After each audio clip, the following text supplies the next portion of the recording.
Spoilers, spoilers, spoilers. There will be spoilers about Severance in this episode. You have been spoil warned. There you go. Your Audi is fond of music and owns many records. All right, this is Midnight Local, and Greg and I have gone on like 3 episodes now. We have started to talk about Severance and then cut ourselves off because we're like, we should do an episode about it. So we're going to do that now. We're going to do the episode about Severance. Severance, Midnight Local, spoiler alert. Yes, and we'll see. We don't know how long we're going to talk about it, what we're going to get into, but this could be like a short bonus episode or a full episode, so we're going to find out as we go. Do you know that there's like a huge number of TV shows that Apple TV is making and that like I think nobody is watching? Yes, I do know that. I've watched a couple because they are making the most like sci-fi shows. Oh, interesting. And I like those even if they're not good. I like another world, a slightly other world, another like the concept. Yeah. I do. Like I really like For All Mankind. It took me years to get to it, and I finally watched it, and I got sucked in. During my pregnancy, I just like went all in on All Mankind. That's cool. For All I Mankind. a friend who's really into it, and I was really put off by like the pilot. I don't know why. It just didn't click. So that I had to like commit to a couple of episodes, and then I got into it. It's cool though, like it's beautiful. It's like you're not seeing space stuff like that in a lot of places, so for me it's just like, yeah, even if it's on in the background, it's just a lot of fun to watch people have really dangerous dramatic situations in space every other episode. It's cool. It gets my blood pressure going. It gets me excited. Mrs. HTD and I started watching an Apple show called Bad Monkey last night. I've seen ads for it, but takes place in the Keys. It's shot on location in Key West. That's all we needed. It's fine. It's yeah. We're on board. But today we're talking about Severance, the amazing TV show created by Ben Stiller and others. Because I always forget that there's a writer, and I feel awful about that. Hold on, I can see who it is. I can give that person their flowers. And I always want that person to be, what's his name? The husband of his sister, his brother-in-law. I always want that person to be the writer, but it is not. Oh, like his real life. I want the actor to be the writer. I want the person playing that part Adam to be the Scott. writer. Adam Scott. No. The idiot guy. Oh. The writer. Yes. The writer in the show. Yeah, Michael Chernus, I guess is his name. Yeah, the character I forget, but I always wanted him to be like, I was just like, I bet he's the writer of the show, but no. Yeah. Created by Dan Erickson. Dan Erickson. There it is. For those who don't know, the premise is it's a alternative reality where this company Lumen has developed a technology that allows you to bifurcate your experience of time so that there is a version of you that gets turned on when you go to work that only remembers work, and when you leave work gets turned off so that you never remember work. So when you go to work, you have the experience of blink and you're leaving work, blink and you're leaving work, blink and you're leaving work. So just to start this out, like when you started watching this premise, like would you want to do that? Is that something that you would like consider? Fuck no. Yeah. Okay. And why? Because that's my fucking life, man. That's my fucking so time. much time, right? Yeah. But if you were a 9-to-5er. No. Okay. No. Never in a million years. It's fucking insane. I don't know why anybody would adopt it. Well, and they give you reasons in the show for people who are like severely depressed, feel like they're freeing this version of themselves from that depression for part of the day. I can buy into that. I can't, but okay. I'll go with it because it's necessary. It's the price. It's the ticket for admission here. But no, I would. And the admission is worth it. But I will say this one took me a little while to get into because I couldn't get over the hump of anyone ever wanting to do that. Well, I assumed that they were being outrageously well paid and doing super high security work because who else would do it? But it seems like th're not. Like they don't That's not what they get you into. No. Yeah, they don't seem to be doing very well. Most people have personal reasons and like. Yeah, I guess I've never really had a job that is so monotonous that like I haven't left, that I go in every day and do the same thing. And that's true. for 8 hours and then it's miserable and I'm looking at the clock every half hour feels like 3 hours. I've just never had that life experience. So it's been a long time since I've had that kind of job. So yeah, perhaps if I was screwing in iPhone screws, I would want to be severed. Yeah, maybe. I used to build, I worked for a little while in a machine shop / factory where I built like air filtration systems for clean rooms. Yeah. And that was like that. I worked... rivet, sealant, rivet, sealant. So my grandfather owned a business that made check valves, hydraulic check valves, hydraulic and pneumatic check valves. Love a good check valve. So in high school, I worked in the assembly department where I did for a long time assembly of the check valve and then testing. And it was just pick up a piece, put this in, put the piece over here, or pick up a piece, run air through it, make sure it pressure tests. And I loved it. I absolutely loved that monotony of work. I think I enjoy like woodworking and building things, and I really like repetitive monotony because my mind can wander and think of things. Now, for years, would I love that? I don't know. But for a summer, I could just go in, turn my brain off, and do like a repetitive task. Anyway, so we've bought in. We're watching Severance. We have characters who are severed. There it is. Yeah, and the only thing I could have thought initially was that they were being extremely well compensated for super high security work that even they weren't allowed to know what they were doing. Yeah. But that's not the case, really. Well, sorry, finish. It is the case, but it's not like they're getting very well paid for that. Well, and you would think that would come with like a 5-year limit and then you're on, but you can never actually be reconnected to that version. We realize later. That person, once you decide no longer to work, ceases to exist. It doesn't recombine with your consciousness and you get this flood of that person dies is what you kind of get to by the end of season one. Effectively, yeah, they just cease to exist. I mean, not even by the end of season one. They bring that up like when Helly, whom is the new employee on the floor, is like, I want to quit. They're like, well, you will cease to exist. So maybe. But she's only been there for minutes. It's a bigger deal when Christopher Walken's character retires. Yeah. Is that season 2 or season 1? That's season 1. That is season 1. Mm-hmm. Right? Yeah. Anyway, so first off, did you know that Ben Stiller could direct like this? Something like this? Absolutely not. No. And I love I feel bad, but like I didn't No, I love when comedians do serious stuff. It's like life is comedy, so like they have a better grip on it. Usually, we've talked about that. Kristen Wiig, when she hasn't done as much drama, but when she does, it's captivating. Lisa Kudrow has gone and done drama. Jim Carrey, when he does drama, like the only exception to that is I personally prefer Tom Hanks's comedies to his dramas. I think his dramas typically are very schmaltzy and lame. He's a schmaltzy guy. That's why we love him. I don't. But I like his comedies, his 80s comedies. Those are some of my faves. There's one that's always been on our list. Did we not do The Burbs? No, we haven't. That's insane. Are you sure we never did The Burbs? We've talked about it. I've never seen it. So that is remarkable. Okay. I cannot believe that about us. I will add it to the list. I would even check. I feel like we must have. We have not. I mentioned earlier that I suggested doing The Money Pit, but that's actually, and I said it was a Chevy Chase movie, but no, it's a Tom Hanks movie. I was mistaken. Chevy Chase did a ripoff of it called Funny Farm. Okay. Or I guess a ripoff. I don't know. His own version. Can add that one too, The Burbs. Oh my God, I can't believe we never did The Burbs. Yeah. It's so good. I also watched this. This is not like The Burbs. Tank Girl. I want to do a Tank Girl episode. Okay. I rewatch that. Okay. Cool. Off track. We can talk later about what we want to talk about in the future. Let's talk about Severance now. So let's just what do we want to say about Severance? I mean, I just want to talk theories and observations. Well, Severance is a fucking weird world. Like it goes way beyond the severing. There are waffle parties.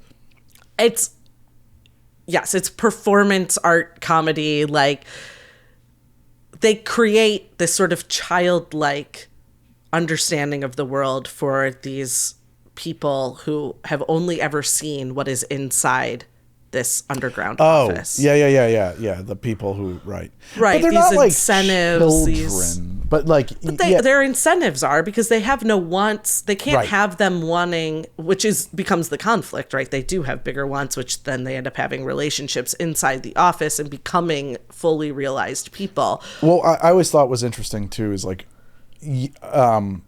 it's like, first off, I think they struck the weird line of this perfectly because what you're saying is true, but they also are not performing as like toddlers in human bodies. Like there is a grayness to all of that, but also like that's just a commentary on the stupid incentives that like corporations often have for making your quota.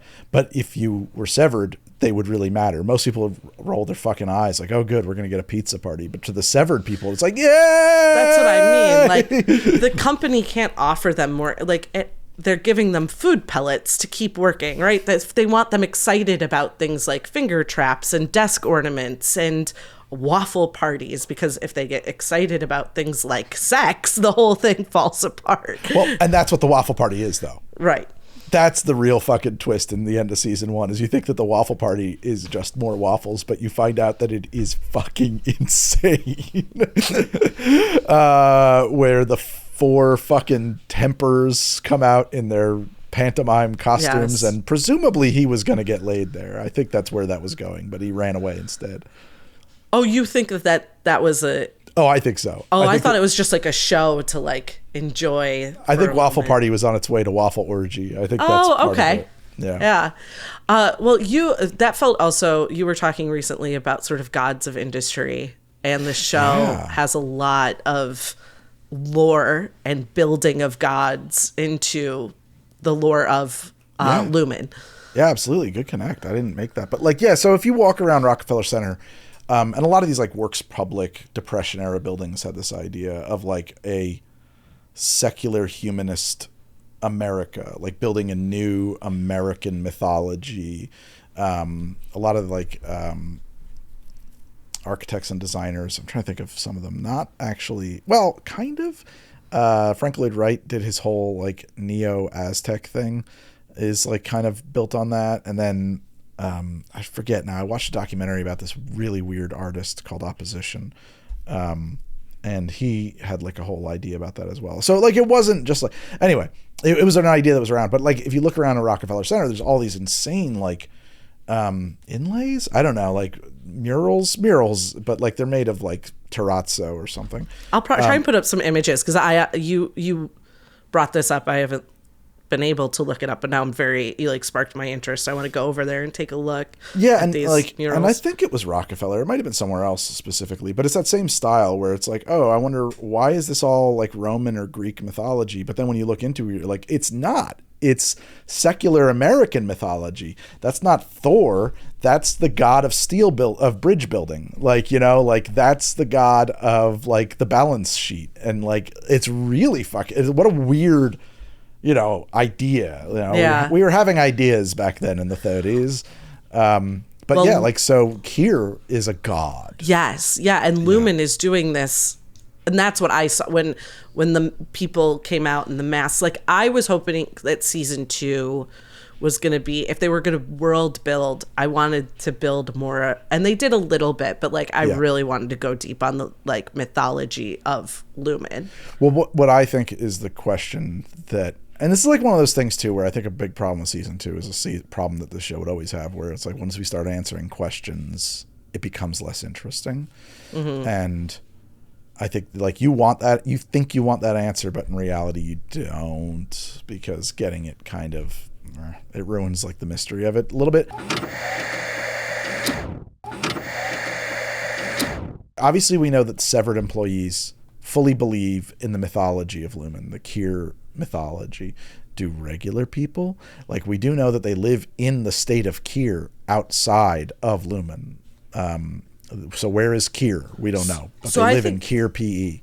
That was the important part of the Patricia Clarkson episode, of going to her home, or Patricia Arquette episode, going to her hometown, because they answered that question. At least some people, like Yeah. they believe she was raised in some kind of like work camp or whatever for children, and Or if you want to be like factory town at the very least, very small factory town where everybody works for the same company. well, we find out that Lumen uses a lot of child labor, Right. and that she was working like her childhood boyfriend, I guess, like they were both longtime addicted to ether from working in the factory as children. She made some comment about like when they do ether, she was like, I haven't done that since I was 8 years old. Yeah, right. Which is, dark. Yeah, oh yeah, exactly. The And also that miserable Lumen lives. does in fact, they make ether. That is what they Yeah, make. And right. that ether is important. in What this is world. ether? It's what you get knocked out for surgery with. Or Got it, okay. historically, I don't think they really use ether anymore. It's a drug. And So it's these also kids are just breathing it in as Yeah, they're it's working a- in the factory. a powerful sedative, anesthetic. Yikes. What's the term? It's the one that like literally shuts down your consciousness, which, oh, okay, sure. With Severance, that makes sense.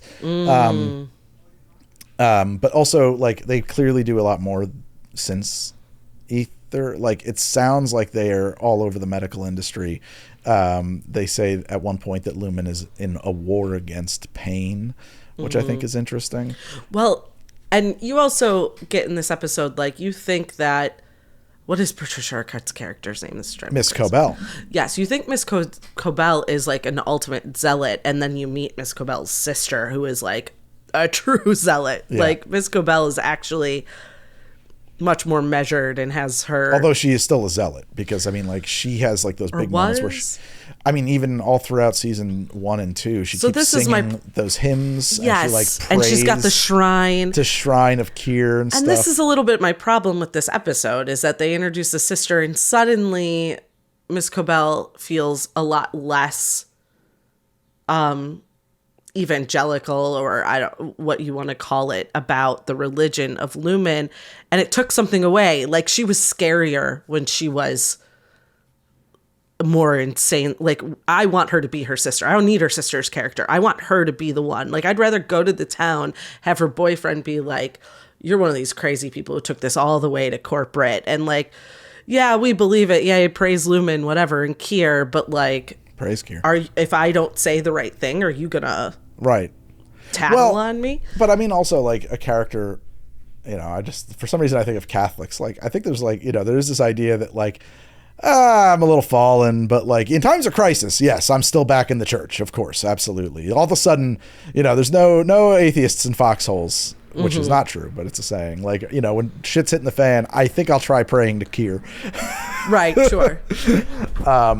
But yeah, I don't have the rosiest of opinions of all of this anymore. Yeah. I mean, if we can talk about that, I kind of like, this is where the show started to like piss me off, because At that episode or before that episode? Because that's pretty late in the season. it a little, I mean, I was kind of annoyed, a little bit annoyed about, not really, but there's a part of me that was like, okay, what is going on with his like effort? Because he was trying to de-sever or whatever the term is, de-sever, reunify. I forget what it was. Right. Cohere.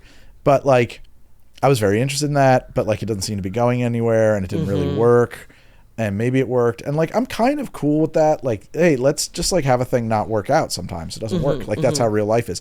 It would be, I know people always say like, no, you can't, it's Chekhov's gun and you got to pay this off. But like, how lame would it be if like, oh, we're starting to do this. I can't wait to see what happens when this succeeds, because anything we start in a show or movie must ultimately come to its succeed moment. And why are they taking so many episodes on it? And I think it's cool that like we fucked around with that, and I guess not. Yeah, right. Like, I kind of like that. But for some reason, taking, like, at the same time, we had an entire fucking episode of Cobell, and I hate when the show does the other episode. I hate it. The flashback episode.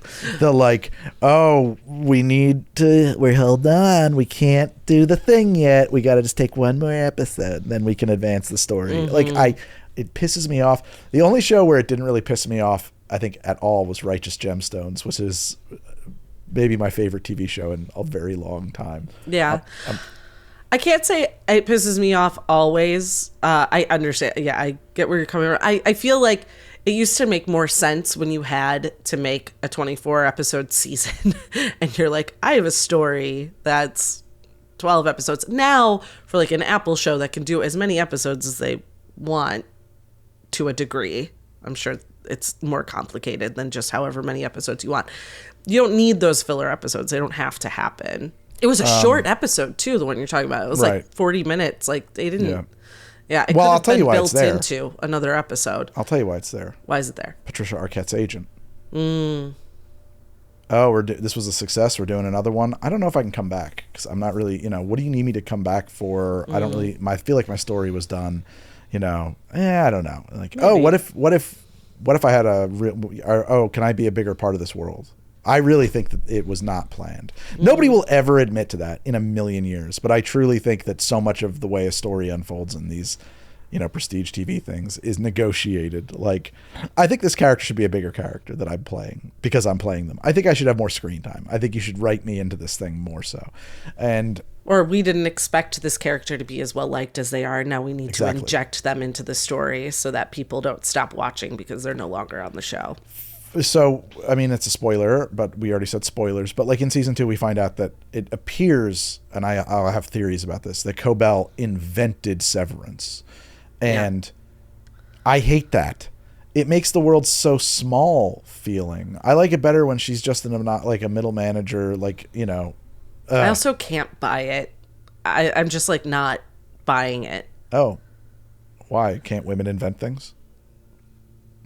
When she was how old and through like what college avenue? Okay, so that's right. They saw potential in her, right? And they sent her off to this like higher learning program. She went for to the Lumen. Winter Haven that's program. Right. Okay, the all right. Young girl, who is working with Milchek in season 2, she's in that same program or one just like it, and it's like sort of a farm program for middle management or upper management. And then she went to college on that same program, and she hacked it. Whatever it was they were trying to figure out. And she came up with that, and then okay, all right. I can buy what's his name? The current, not Kier, but the current guy running the company. He is he took credit for her work because it's all for the company. Yeah, I mean, like, I guess that's fine. I just think it shrinks the world, and it makes like, oh, okay, so like this is really not like. This is about 20 people. Like this whole fucking universe centers on 10 people now, the Egan family, the handful of people who are severed. We have no idea. We don't really know if there are tremendous numbers of severed people elsewhere. And also, by the way, this other character invented this technology like this. And, I don't know. Was there, if I remember correctly, there was some sort of mention in this season of offices in other locations. But that was mentioned to the severed workers. Mm-hmm. And so we don't know if that was a lie. Mm-hmm.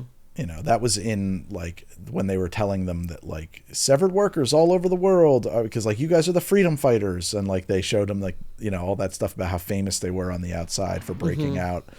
Because at the end of season 1, they break out. And like, we don't know that that's for real. Well, yeah. Keanu Reeves told us that. Right. Another thing that this episode, I guess, does is like, we don't know if the Lumen, all of these manuals they have and like the lore that's created in the severed world through season 1, I think assumed was only created for the severed people to sort of like give them a religion, to like give them a moral compass, something.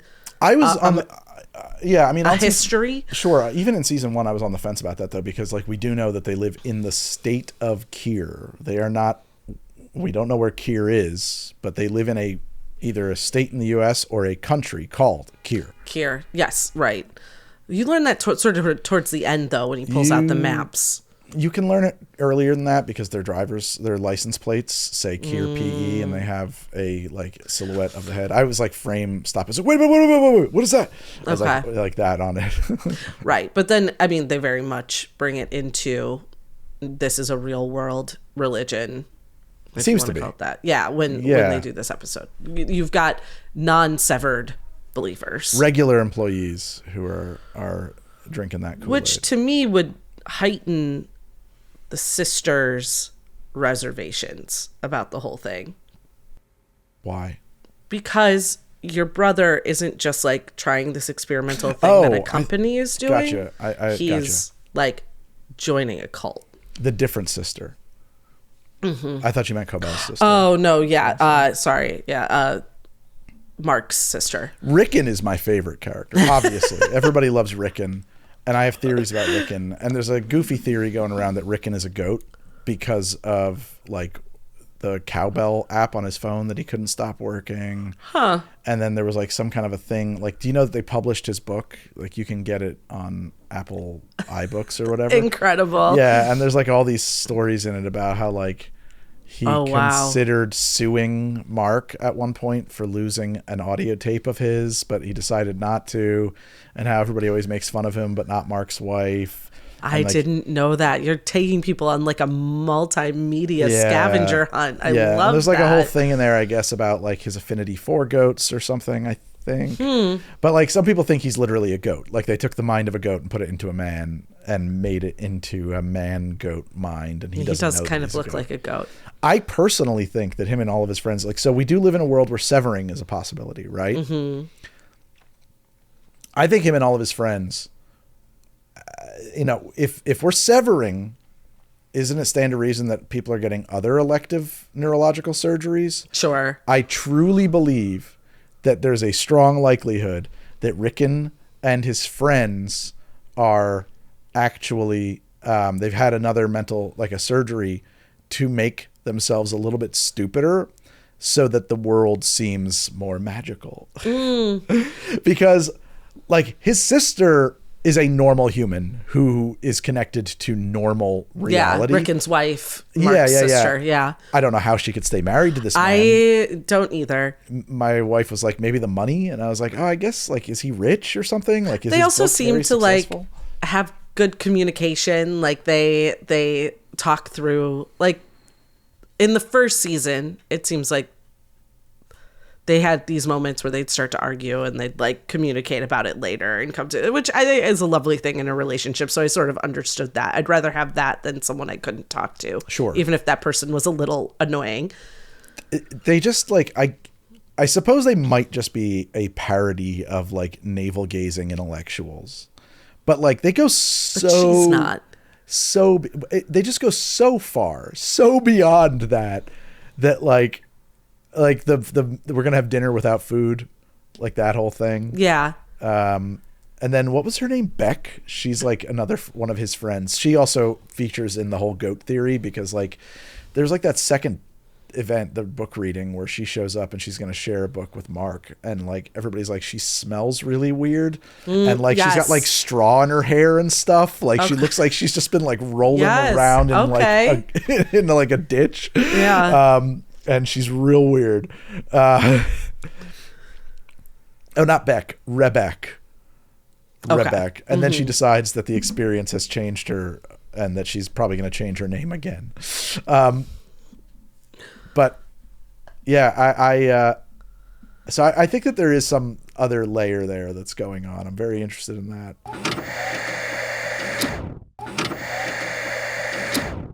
They also sort of introduce the possibility that there are people who don't know that they're severed. Yeah, people who are permanently severed or live on the severed floor. Right. Like in the severed cabin, they introduce the severed cabin in the severed first birthing cabins. Right, but then they use it in the second movie, in the second season. Yeah. But you go in there and have a baby and don't remember it. Hey, you've had a baby. Would you sever for a baby? No. It's not. It's like it's here and gone. It's over. So it seems like a lot of brain surgery for a thing that people just do. Yes, right. And also like the possibility that you can be controlled without knowing it. Like her congressman husband, can he lure her into other spaces where she becomes severed that she doesn't know is a severed space? Yeah. I'm not giving, but also I don't know. I like to experience lots of different things. I would never take away that I worked hard for that experience. I'm keeping that one. Yeah, that's true. Yours was expensive. Well, there's that. Mine only cost a bottle of rum. Also, it's just like, I don't know. I find it to be like a badge of honor to have gone through that. And like, I don't know. It connects you to like womanhood and history. All and, the like, women. Amazingness of people who have done it before modern technology. And I don't know. All the women's. Yeah. You're one of them's. Well, the thing about the control thing, like that's why I'm terrified of basically any medical procedure that they would have to sedate me for. I just keep avoiding them, which I should not do. I'm terrified of propofol. I don't know why. And is it the feeling of where did I go during that time? Or okay, it's not the lack of control of like the lack of control. A little bit of, it's that too, but I'm not like, I don't know. I'm not afraid people are going to make me do things that I don't want to do while I'm out. But it's just sort of like, I don't want to be absent from a single second of me. I don't know. I have a very materialist view. I don't really believe in the soul. I don't believe in the soul. So like fundamentally there is like an argument in my brain that like that shutdown and reboot process, like you've died. There is no biological difference. You've just been resurrected. And is it still you? Is it a different impression? You know? See, and have you gone under before? Nothing. No. Okay. I've been physically knocked unconscious. Some people experience like you go under and then you just wake up. Like, yeah. Right. The couple of times I've done it, that hasn't been my experience. Like, you just like have nightmares. You go to like some Hieronymus Bosch hellscape. No, but I have, when I wake up, like I don't feel like no time has passed. Like I have a concept of time passing. When I got my wisdom teeth out, I convinced myself later, and this could just be my brain like filling in a gap that it can't explain, but I felt like I was hearing people talk about the surgery while they were doing it. That sounds like a nightmare. But I didn't feel any pain. Like it wasn't concerned. It wasn't a concern to me. I could take pain. Yeah. I could take pain. I'm fine with some pain, actually. I'm a little like just freaked out about like, so I'm 40 something. I'm 42, I think. I totally forget. And so I might want to go get a colonoscopy, you know, and they like now in America, they put you on the twilight for that. So you really just don't remember it. You just like bloop, bloop, and you're over. I guess they don't do that in Europe. And that's like one of those things where, well, because it's one of those things where it's like, yeah, the government's paying for your health care. Right. so we're not gonna, we're going to spend a little less if we can. That's what I have heard. I don't know if that's true. And I am for single payer healthcare before I get canceled. Like I'm for, I would like, Medicare for all. I just think that's an interesting point. And point of fact, I was like, so you could do that. You could just get it without that. Right. And like a lot of people are like, you really don't want to do that. Like if you move at all and like that could be a problem for you. Yeah. The blink out scares me. I don't like that. So this is your ultimate nightmare. The idea that there is another version of yourself existing that you have no knowledge of what they are doing in your body. I had a root canal performed without Novocaine. Yes. Yeah, I would not. You are not getting me out of my consciousness. And certainly not putting someone else in. Yeah, that was a really weird experience, by the way. That was a dentist who said, "Hey, man, this tooth is really dead. You want to try something weird?" Something weird. And like, you said yes? He said, like, sure. He said, I bet we could do this without any Novocaine. I was like, go for it, doc. Let's do it. I can always ask for it if I want it. That was like a badge of honor. All right. So I did feel it. When he got down to the bottom there, I felt it. Let me tell you. I felt it. How did you not move? How did you not like scream and run away? I'm not afraid of pain. It's not a fear of pain. Like sometimes if you're not afraid of it, your body still like it contracts and reacts. Yeah, I'm good at meditating. I'm good at like, I can sever kind of at will. There's an episode in Scrubs where they do like they do a hypnosis surgery. Yeah. You would be like, you're like, I'm gonna try that. So when I was a kid, I developed this technique of I would go to the dentist. And, they give you the Novocaine, but you're still uncomfortable and you don't want to move and all that stuff. Yeah. And you ever look at like, that stupid drop ceiling? Uh-huh. And that like those little holes in them, they look like little craters. They're like, it's a white ceiling and it's got those little, like the texture, like those little pockets. I would visualize myself floating into one of those and finding a beautiful beach in there and sitting on it. And I would just fixate on one of those spots, and you can pretty much do anything to me at that point. Nice. Yeah. Congrats. Yeah. It's also it was like very useful to like, what was interesting was getting through basic training like that, because like at a certain point you're just like, okay, I'm just going to turn that on now for the next 4 weeks. You know, I've had enough of this, and like I've decided that I'm actually in the future remembering this. Yeah. Which, I guess besides thought. childbirth, I don't know if I've ever been put in a situation like I've experienced a lot of pain. Like, you had like a major injury. I was a gymnast growing up, so I've like definitely had my fair share of injuries and just like getting through painful workouts and things like that. I was never able to disassociate though. Like I had to get through the workout, which is why I think when I was delivering, the way my brain and body deals with it is I'm going to do this as hard and fast as I can. Yeah. I mean, that's certainly the way to do it. Yeah. Get this thing out of me. We're going to do this in a half hour. Oh yeah. Yeah. I get like a little claustrophobic sometimes. And if I don't like being rushed. So like I've had to go for a lot of cranial MRIs, and I don't always love going up into that pipe.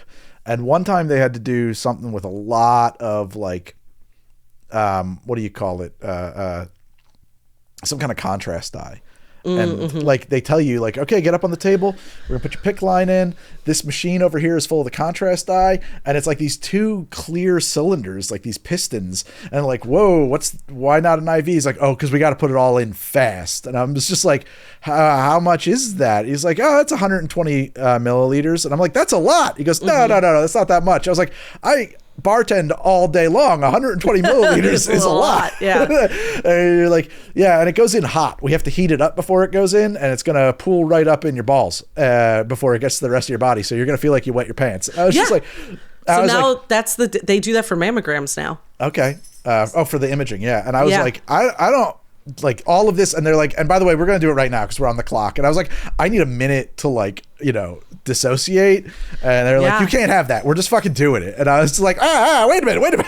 I did this like 2 weeks ago. Okay. They have this huge cylinder of fluid, that goes into your body, and then it feels intensely for like 30 seconds like you're going to pee. I don't like being given injection. Like I don't have any fear of injections, but until I've read 400 pages of like the studies about like that particular chemical, I guess I'm a control freak. It's just like I guess I get to a point where it's like I'd rather not have breast cancer. Oh, of course. Yeah. Absolutely. So absolutely. That's why I got to go get my butthole scoped. Yeah. I got to go do it. You gotta do it. Got to do it. Oy. You got a butt doctor? I do not. Ray, though, as having to do that at a young age because of a genetic condition, and had their first colonoscopy. So and they thought it was fine. Yeah, the harder part, probably not for you mentally from what you're describing, but is the like making your poop clear, like clear liquid. By just drinking a shit ton of Miralax and I don't want to like poop that much, but okay. Oh no, like you're not ready for the colonoscopy until it's just coming out of you clear, like liquid clear. No, I'm not gonna like that. That's not. Why what does my mental state have to do with that? No. Okay, sorry, you missed. I said it funny then. That is the worst part. That is the terrible part. And then the going under is the relief. I thought you were saying like, Greg, you're just gonna disassociate through like 3 weeks of shitting your brains out. No. Like, I guess. I don't know if I have a special pooping. No, I would say I think that like you would be more concerned about the going under, so that would be the hardest part for you. That does freak me out. That's the hard part for me. Although I don't think I'm going to like the other part either. Jesus. Yeah. Also, then they inflate you. They fill you up with air, and all that's got to come out. I think I don't know. I'll have to ask them. I don't remember that part. They got to open it all up, right? So they but you're inflate out you up for like that. a balloon. Yeah, well, but then. All that air's got to come out. The rest all of that the air's got to come out. There's a lot of farting from what I'll ask. I don't remember. I don't particularly remember that, but maybe I just tuned it all out. Man, maybe they're sneaky. Anyway, back to Severance. No, let's talk about my colonoscopy. Colonoscopies. These are, I think we just accidentally wandered into like what we wish we could be severed for, or would you be severed for? Yeah, that's a good question. But yeah, nothing. I would go through all of that. Yeah. I gotta go for the vasectomy too. I'm a little freaked out about that one. Yeah. Because you have to go under. It's just the going under. No, that's the recovery. It's super unlikely that you would go under. You have the option of doing it that way. It's more expensive. Yeah. But like historically, nobody has done that. You're just worried that something horrible is going to happen in recovery. There are like definite so like apparently like 1% of dudes just spend the rest of their lives feeling like they've been kicked in the balls every second of their life. And not having balls, I could tell you that's a deal breaker. That's a deal breaker on the rest of my life. I would just be like fucking bent over and nauseous and throwing up for decades. That sounds like not a possible way to. It's a high risk thing. A lot of people are like, oh, it's just 1%. And I'm like, if you were in a room with 100 people and I told you I'm about to shoot one of them, wouldn't you leave? Yeah. If you stay here. Yeah. I don't know. I gave birth and there's a lot of complications that come with that as well. And that's actually what I tell myself too. Yeah. So like, don't be a baby. So. Well, yeah. It's impossible. It's pretty elective, though. Like I hated this about pregnancy and giving birth as well as like your experiences and your fear for things are valid despite whatever anybody else has gone through, you know? Yeah. And a lot of people, when you go through something they've gone through, try and give you like, oh, you'll be fine, or how are you doing? How are you surviving? And it's like, especially when it comes to something like pregnancy, like no two experiences are the same. Whatever you were experiencing, I'm not experiencing. So like you imprinting your experiences on me don't help. Okay, so theories. Let's just go into some theories. But people like also always like, oh, Greg, you're afraid of flying. You know it's safe, right? And I just want to be like, oh, thank you, I'm cured. Yes, I didn't know that. Nobody had told me that. Jesus Christ. Infuriating. I'm cured now. Thanks. Oh, I didn't. Yeah, I know. There's a million examples of that, but I hear you. Theories. I already gave you one, which is that people think that Ricken's a goat. I don't hold with that, but I do think that their brains were altered to make them dumber for fun. Do you think the goats? What are the goats? Well, I think that after season 2, we can see that like they are encapsulating people's severed identities and then putting them into the goat. Maybe. I think they're like a vessel, a transfer vessel. Yeah, I think that they just stay in the goat until they need to put them into a new body or something. I don't know. Then they kill the goats. Yeah, but they were going to kill the goats, so I'm not 100% clear on that one. Yeah. Well, maybe goat parts are somehow important in making a severed chip. Maybe they're testing different types of mental severance on goats. Yeah. Maybe. Or just and not just severance, but other types of modifications. I think that Cobell being here is my theory that will make me come back around to really like the show. Cobell wasn't working on severance. She was working on anti-severance, de-severing people.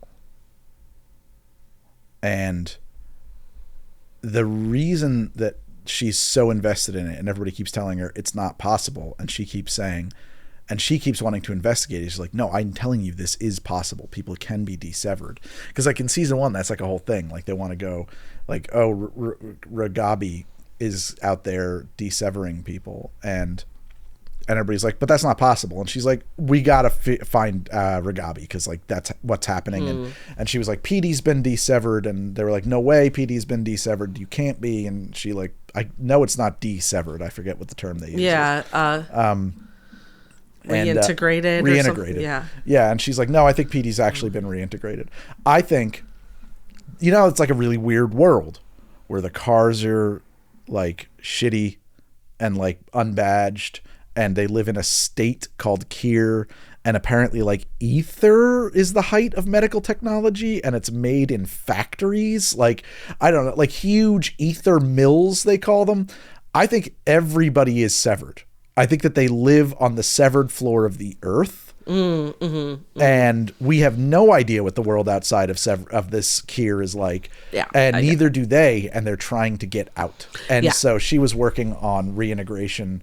In some way, they are severing another layer primarily so that they can understand severance, because like they keep talking about like it's the most important technology in the history of mankind. They're going to change the world. I think that they're trying to break out. Or I hope that's what it is. That's my own theory. Okay. Yeah. I like that. I just feel like we're going to do this so that we can live forever thing is done to death, and I'm bored with it. Like, it would just be another Westworld. So yeah, right, or Dollhouse or whatever. Yeah, right. We're just trying to figure out a way to. Kier is alive somehow, though. That is a thing that I feel like has to show up at. People some have point. observed that. I can't remember his name. James, Helena's dad, is clearly two different people. Because there's the version of him whom is like outside, and then there's a whole other version of him who shows up on the severed floor, and there's a couple of other scenes where you see that happening. Right, and they tell her, they say like there is like a "you are Kier, we are Kier." Kier's fire is inside of you or something like that. Kier is within you. Kier, whatever, blah blah blah. But like he's clearly a completely different person on the severed floor. Which could play into your theory, because if there are a bunch of different... If you're in a severed world and Kier was able to sever themselves to be in severed... I don't know. Yeah. Trying to figure out how it works so they can demystify is my theory. I mean, because they're doing all those experiments on... what's her name? Casey, the wife, Gemma. And she's like got 50 different personalities. That's right. Yes. And one of them knows about them, but all of the other ones, like the one was like, it's always Christmas. Like they live only in that moment. In that world, right. It's always the dentist. And so we know, like, and that they were basically like they were going to succeed and then kill her. But maybe they were going to succeed and de-sever her, which would be the same thing as being dead. I don't know. They kill a version of her. They would choose a version of her. Exactly. Like who? I don't know. Right. Death doesn't mean physical death in this world. Yeah. But so we don't really know what the end goal is there. Although I guess immortality just feels like so obvious that it's like, okay, well, it better not be that. Like we've seen that. We're all prepared for that. So come up with something better. It's the Lost trap. This better not be purgatory. And it's like, well, we wrote it already, and it is. So. Did people think it's this purgatory? I hope it's not that. Was that going around? I thought purgatory. With Lost? Yeah, I didn't watch it, so I just thought the purgatory thing came out of left field. No. There was for years people that was a theory that people were like, please don't let it be that. That's funny. Mm-hmm. Oh, do you know that Lumen, that building, is a real place? Well, I figured the exteriors and the interiors. Oh yeah. It's a place right around the corner from me. You can go visit it. It's not. It's just a set. It's not. I mean, what's it used as? A mall. So it was Bell Labs. The inside floor. The floor, like the downstairs, the tunnels. Yeah. That's a set. But okay. That's what but you like the huge cavernous rooms where he's like walking in, like all of that's a real. It used to be Bell Labs. Now they call it Bell Works. It was Bell Labs throughout the '60s. Like basically the future, the modern world was invented in there, and then it wasn't useful anymore. And eventually, this company bought it and turned it into like a co-working place / sort of a mall, but not really, like a fake downtown, I guess. Yeah. But yeah, it's like that's the real. They use that location, and it's actually interesting too. Is there's a line in it like that they say that the water tower at Lumen is designed to look like a transistor. That's true. The water tower at Bell Labs is designed to look like a transistor because they invented the transistor there. And I was like, oh wow, that's interesting. That's like actually really funny that they just worked that right into the script. Yeah.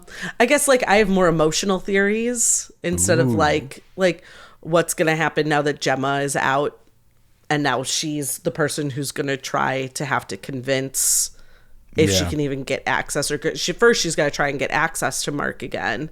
Yeah. And I did love that scene, sort of like the switching between which versions of them were interacting, and like I knew he was going to close her out, because why would he's just told you in that awesome scene where they're on the videotape going back and forth that he doesn't owe his life to anybody. It's his. It's all he has. But at the same time, the motivation for him freeing her also makes sense. If there's a version of yourself that loves someone this deeply, you don't want them to be killed, destroyed. Like, you would want to save that or help them save that. So I'm much more interested in and what he doesn't happens. need to keep her because he's got his own girlfriend in there. He doesn't want her. Yeah, he's like, and that's the biggest thing. I think there was probably, right, they're playing with, like, if you are really in love with someone, if you are really a piece of this mark, then will you be able to, like, fight just being in love with this person? Well, I think and Helena, yes, he's two completely different people. I think Helena, whom is not Helly, like Audi Helena, wants to be Helly. Yes. Yeah, I think she saw that kiss with Mark and she was like, I want to be Helly.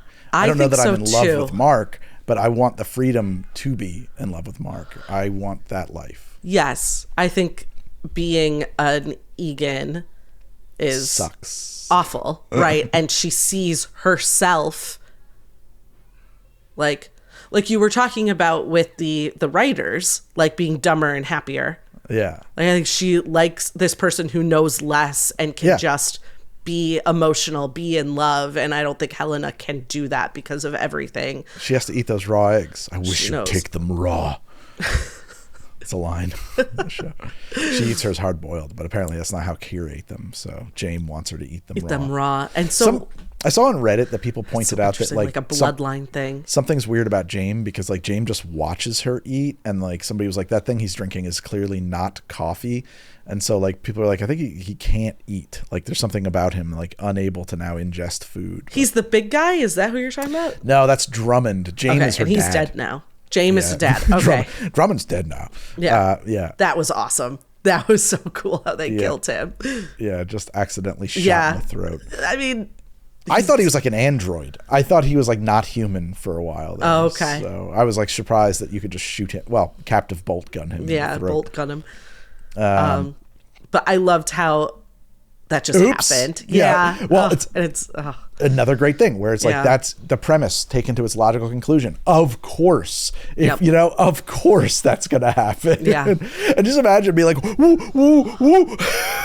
I know. The last episode was what I wanted from the whole season. Like that speed of things just happening constantly. I loved. You had some problem with the marching band. I love the marching band. I don't think I had a problem with the marching band. I thought you said you thought it was like cheesy or something. It's like ridiculously over the top, but yeah. Milchek is an interesting character because I believe he genuinely cares about the severed workers. Mm-hmm. I don't think that that's bullshit. I just think that like he doesn't know the right way to care about them. You know what I mean? Like I think that he still sees them as like children, like kindergartners who need like powerful structures and like rewards and punishments and all those things. But like, I think he cares about them. He does. And I think he also sees a parallel in how he's treated by upper management to how he's being treated. Yeah. How he's treating the severed people. They treat him like this, just like dumb pawn. Your words are too big. Yes. Right. Oh, okay. Yeah. That's what you're saying. Yeah. Too big. Why are you too big, but also just like you don't really matter. Yeah. They placate him in ways that you would placate the severed people. And he has to say at some point, like, I am not severed, which we don't know if that's true or not. Then it does become a Westworld thing. Yeah, we don't know who anybody is at this point, which is interesting. I don't, I think though that it is like what you were saying about like, I wanted that pace. Why didn't we have that throughout the season? And I feel like the answer is because we got renewed for 20 more episodes. Well, I hate that. Give them back. There was also a big production problem. Like this, I was talking to someone in like 2021 or early 22 about when was the strike? I don't know, but go on. They were wrapping up episode 3 or 4 and then the strike happened and it stopped and there was a moment of season 2 where it's like how many years was it? 3 years it took to come out? It should have come out like 2 years ago. Yeah.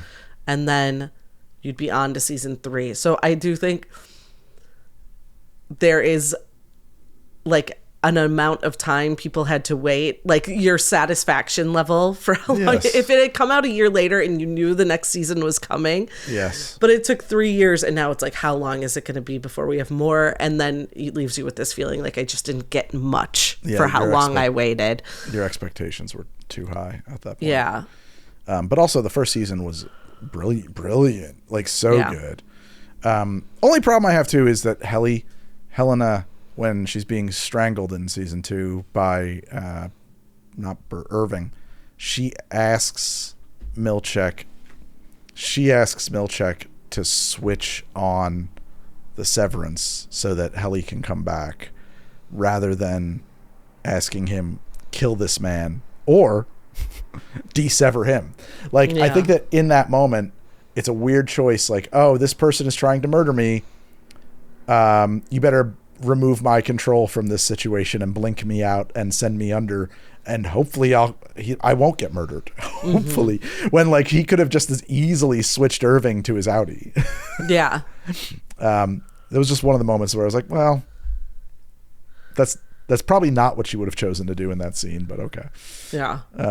When they turn off or they unleash, when they're severed in the last episode of season 1, how did that work again? They're just like removing the boundary of the severance? Yeah, they had the like overtime contingency, OTC, where they just like literally tap in. They just flip a switch and they stay severed outside. Yeah, because to me, what we were talking about earlier with like the severed cabin and the severed floor and the whatever park that they went to, like I guess in my mind, there's like you walk into like boundaries, but then it doesn't seem necessary. They didn't have those boundaries at the end of season 1. Season 1, or it's like, or the whole town is enveloped in them. But that's the thing. If they had lifted sort of the severed boundary to allow them to be severed anywhere, and the theory is more people are severed than you'd think, then you would expect all of these other people to suddenly change as well, right? Like, I don't follow. Like it's broadband. Anybody who has had the procedure would also be severed. They're severed for their innie suddenly. Well, no, whatever version of their innie is. Because when they did that in season 1, like they had specific controls for each severed person, and they physically had to hold these switches in position for the entire time that they were severing. So then it's not a boundary. It can be a boundary, is what we think. Like there are places where it's automatic, but they can also just like beam into your brain and flip the switch by remote. Okay. So either is possible. Yeah, that seems like the case. All right. That's what I was getting. Sorry, I was lost in thought on like. But that was my point, is that like he could have just as easily told them to unsever Irving. It would have been just as fast as severing Helly, and then new Irving would be like, what the fuck? Yeah, right. Like Audi Irving would have immediately stopped strangling her. Right. Probably a safer bet than probably, yeah. You know. So yeah, that was the one moment where. How do you think they're going to bring Irving back into the story? I kind of hope they don't. Yeah. I would like to just let things go. But I'm sure they'll bring him back. I'm sure everybody's going to matter. And then do we know, I know there were some theories that the Helly you have in the final episode is actually Helena. Yeah, I don't know. It's not That's an interesting Helly. question. You can never know. Now she's an unreliable narrator of sorts. So, like you can never know which she is. She walks differently when she's Helena and Helly, so I suppose if you would be able to indicate it that way. But if you wanted to make that, yeah. But people are left guessing because you can't know for sure. Don't Leave could easily be coming from Helena or Helly. Honestly. Well, because we've established that Helena wants to be Helly, so why would she let Helly go be Helly when she wants to be that? I side with the idea that it's Helly, not Helena, because I honestly don't think Helena's all that manipulative. And I don't think she's ever had to be manipulative, because that's what comes with real power is like, you don't have to know how to trick people or convince people of anything. I can just tell you what you're going to do. And if you don't do it, Drummond's going to take you out back and kill you.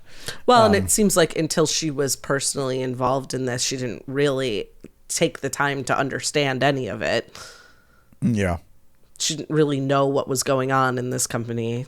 Maybe. Or the implications of what they were doing. It's just, these people have a choice to be severed, and they're severed. Yeah. That's their choice. Yeah. But because, yeah. I don't know. I hope it's not 3 years. I will say, like, I didn't lose me in season 2. Nothing, like, it didn't jump the shark. It didn't lose me at all. Like, I'm still very interested. I'm definitely excited about season 3. I'm less excited. When it comes out, I'll watch it. But is season 3 the final season? No, I have no idea. It hasn't been announced. Oh, has it? I don't know. I hope so. We can answer that question. I don't need more than 3 seasons of this shit. You can wrap it up. It's good. It's well, really good. It depends. If they effectively expand the world, then... Yeah. If you just keep going forever, oh my God. Season 3 will be the last season. Okay. Oh, thank God. They've got it ending. It's not like cut to 10 years from now and it's like the spin-off series of the Severance office in Hong Kong. Westworld, I didn't love Westworld from the beginning, and it like... Every episode made me hate it more and more and more until finally we introduced Aaron Paul, and I watched one episode and I was like, I'm so out of this show, man. Fuck this. This is awful. Oh, I'm sorry. I have to go back on this. I read Severance season 3 will be the last season. My eyes skipped over. No, it is not confirmed that Severance season 3 will be the last season. Those AI responses. God damn it. That's how my brain works. Yeah, mine too. I would have done the same thing. So I apologize. I have to go back on that. Okay. Sorry, say what you were saying again because I was reading Nothing. that. I was just saying that Westworld should not have gone as long as it did, and it got worse every second that it kept going. I never watched the second season. I live in a world where only the first season exists. I had this headcanon going because, like, at one point, the writer of Westworld, like the Westworld writer, was a character, and he was, like, hammy and corny as hell. And I thought that all of the performances were hammy and corny and just ridiculously over the top. But as long as that character existed and he was the writer of this world, I was like, well, that's awesome. That makes perfect sense. But then we got outside and I was like, this is just the way the show is written. I hate this show. So I just pulled you in all these different directions. Yeah, I don't think I ever will watch it. So I don't know. Oh, you never watched it? I missed that Westworld. when you said that. You never saw it. I exist in a world where only season 1 happened. It's for the best. Okay, stay there. Yeah. Okay, I will. I will listen. I will heed that warning. All right, this has been Midnight Local. It's been Midnight Local, the show about podcasting. No, it's not about the show about movies. And my child's trying to get into the camera, but I'm not going to let her today. The show about movies and TV shows and wherever we go. And you should tell people, which we've learned now. Yes, about marketing. right. Now we know. Tell your friends to listen and subscribe. Yep. You've already found it. You got to tell other people to come find the show. That's right. Please. So you can talk about how right or wrong we were about our observations with somebody else in your life. Yeah. Just like we're doing. Start your own podcast. Don't do that. Listen to ours. All right, bye. There were too many podcasts before we started one. Oh, I wanted to record real quick an opener to this episode. Spoilers, spoilers, spoilers. There will be spoilers about Severance in this episode. This is a spoiler episode of the podcast. You have been spoil warned. There you go. Maybe it's just that. All right. Talk to you guys later. Bye.